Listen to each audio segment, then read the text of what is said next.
વડોદરાનો અવાજ ન્યૂઝમાં આપનું સ્વાગત છે। સમાચારમાં વાત કરીએ તો 2025 પૂર્ણ થઈ 2026ના પ્રવેશના નવા વર્ષ નિમિત્તે શહેરના લોકો ફતેગંજ વિસ્તારમાં આવેલી લાલ ચર્ચની બહાર દર વર્ષની જેમ મોટી સંખ્યામાં વડોદરાવાસીઓ એકત્રિત થયા હતા। કોઈ અનિચ્છનીય ઘટના ન બને તે માટે પોલીસ દ્વારા પૂરતો બંદોબસ્ત ગોઠવવામાં આવ્યો હતો। શહેરના પોલીસ કમિશનરે પણ સ્થળની મુલાકાત લઈ સુરક્ષા વ્યવસ્થાનું નિરીક્ષણ કર્યું હતું। પોલીસ કમિશનરે તમામ લોકોને નવા વર્ષની શુભકામના પાઠવી હતી।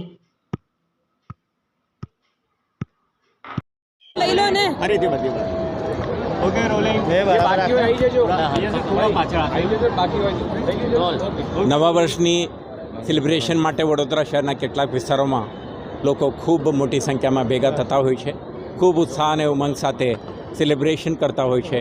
એટલા માટે પોલીસ શાંતિ અને સુવ્યવસ્થા બની રહે, ટ્રાફિક મેનેજમેન્ટ સુચારુ રૂપે કરવામાં આવે તે માટે જગ્યાએ જગ્યાએ પોલીસ અધિકારીઓ અને કર્મચારીઓ વાહન સાથે મોબિલિટી સાથે ઊભા છે। તો જે સંખ્યામાં તમે જોઈ શકશો, સ્ત્રી પુરુષો, બાળકો, વરિષ્ઠ નાગરિકો, વિદ્યાર્થીઓ અને ટ્રાન્ઝિટમાં જે ટુરિસ્ટ છે આવા લોકો પણ અહીંયા ભેગા થયા છે। તો એમના સેલિબ્રેશન એક ફેસિલિટેટર તરીકે પોલીસ પણ એમને મદદમાં ઊભી છે। તો આ શુભ પ્રસંગે આપણે यहाँ उपस्थित दरेक ने वडोदरा शहर पुलिस तरफ खूब खूब शुभकामनाओं अने नवा वर्षनी जे रिजोल्यूशन है, संकल्प है, एना माटे अपने अपील करवा मांगीए छीए कि be on the right side of law, कायदा अने नियमों पालन करो। सेकेंड,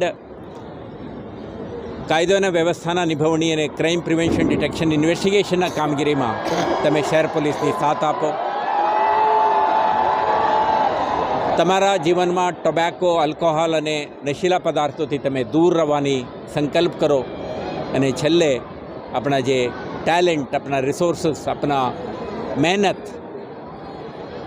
एक भारत श्रेष्ठ भारत, विकसित भारत, आत्मनिर्भर भारतना जे परिकल्पना है आ साकार करवाना दिशा में अपना तमाम संकलित प्रयासों करिए एवा संकल्पथी आगळ वधीशुं तो वर्ष 2026 अपना सौने सुख समृद्धि और सफलता लावे एवा कामना।